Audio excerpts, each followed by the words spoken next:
کفن چور آدمی کی توبہ۔ کتاب تنبیہ الغافلین میں ایک قصہ لکھا ہے کہ ایک بار حضرت عمر رضی اللہ عنہ حضور صلی اللہ علیہ وسلم کی خدمت میں حاضری کے لیے آ رہے تھے تو راستے میں انہوں نے ایک نوجوان کو دیکھا جو بہت زور زور سے رو رہا تھا۔ اس کو روتا دیکھ کر حضرت عمر رضی اللہ عنہ کا دل پسیج گیا۔ انہوں نے پوچھا، اے نوجوان، کیا ہوا؟ وہ کہنے لگا، میں نے ایک بڑا گناہ کر لیا ہے، اب میں بہت پریشان ہوں، لہٰذا اللہ کے سخت عذاب سے ڈر رہا ہوں کہ میں یہ کیا کر بیٹھا۔ مہربانی فرما کر آپ نبی صلی اللہ علیہ وسلم کی خدمت میں میری سفارش فرما دیجئے۔ جب حضرت عمر رضی اللہ عنہ حضور صلی اللہ علیہ وسلم کی خدمت میں حاضر ہوئے تو رو رہے تھے۔ نبی صلی اللہ علیہ وسلم نے پوچھا، عمر کیوں رو رہے ہو؟ عرض کیا، اے اللہ کے محبوب، میں آپ کی خدمت میں حاضر ہو رہا تھا، راستے میں ایک نوجوان کو دیکھا جو کوئی بڑا گناہ کر بیٹھا تھا، وہ بہت رو رہا تھا، اس کی آہ و زاری نے مجھے بھی رلا دیا۔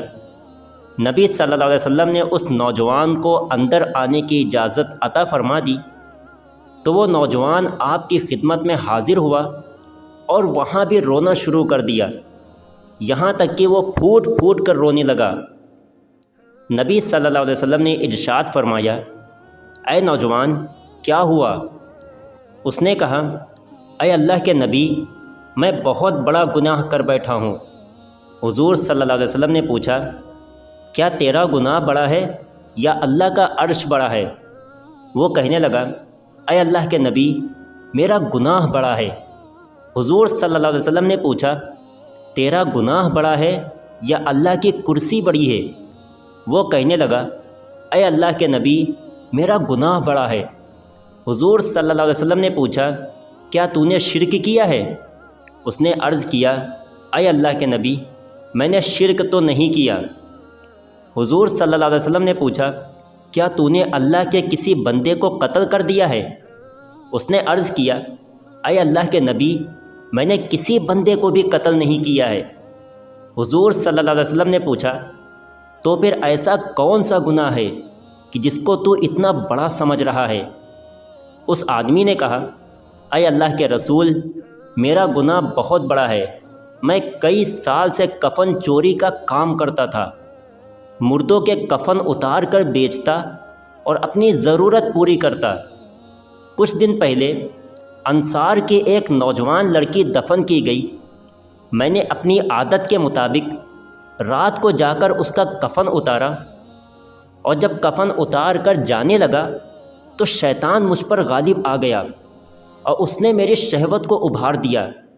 میں پلٹا اور میں نے اس مردہ لڑکی کے ساتھ زنا کیا۔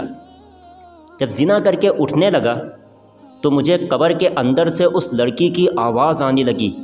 وہ کہہ رہی تھی کہ اے اللہ کے بندے، جیسے تو نے مجھے اس قبرستان میں مردوں کے بیچ ننگا کر دیا ہے اور مجھے کل قیامت کے دن اللہ کے حضور ناپاکی کی حالت میں کھڑا ہونے پر مجبور کر دیا ہے، میں قیامت کے دن تجھ سے سوال کروں گی کہ تو نے میرے ساتھ اتنا برا سلوک کیوں کیا۔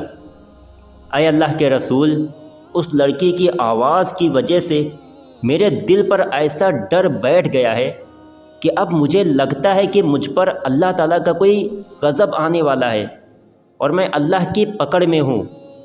جب حضور صلی اللہ علیہ وسلم نے یہ سنا تو آپ کو بھی بڑا تعجب ہوا اور آپ نے فرمایا، تو نے حقیقت میں بہت بڑا گناہ کیا ہے، تو نے مردہ لڑکی کے ساتھ ایسا گندا سلوک کیا۔